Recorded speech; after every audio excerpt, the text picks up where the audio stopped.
Hello students, তোমাদের সকলকে স্বাগত জানিয়ে আজকের ভিডিও শুরু করছি।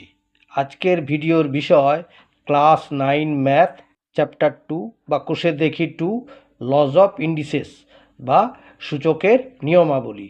এখানে একটি অঙ্ক আমি দিয়েছি এবং সেটা সমাধান করে দিয়েছি। তাহলে চলো বেশি দেরি না করে দেখা যাক কি বলা হয়েছে। না 5^x+2 সমান 600 প্লাস 5^x হলে এক্সের মান নির্ণয় করো। সমাধান কিভাবে করেছি দেখো। 5^x+2 সমান 600 প্লাস 5^x। এইবারে 5^x+2টাকে সূচকের নিয়মাবলী অনুযায়ী আমরা জানি a^m ইন্টু a^n হলে m+n হয়, মানে গুণের ক্ষেত্রে পাওয়ার দুটো যোগ হয়।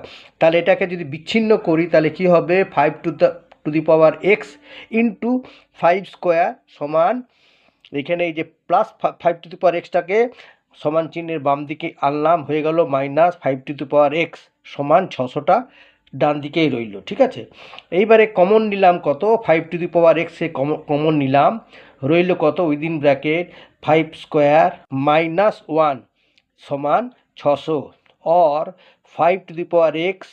এবারে 5² মানে 5×5 25 -1 সমান 600 অর 5^x ইন্টু 25 থেকে 1 বিয়োগ দিলে হবে 24 সমান 600 অর 5^x সমান হচ্ছে 600, তার নিচে চলে যাবে 24। এইবারে কাটাকাটি হলে 600কে 6 দিয়ে কাটলাম 6×100 600, 24কে 6 দিয়ে কাটলে হবে 4, আবার 4কে 4 দিয়ে কাটলাম নিচে হলো 1, আর 100কে 4 দিয়ে কাটলে হবে 25 অর 5^x সমান 25 অর 5^x সমান 5² অর এক্সের মান হলো কত, x সমান 2।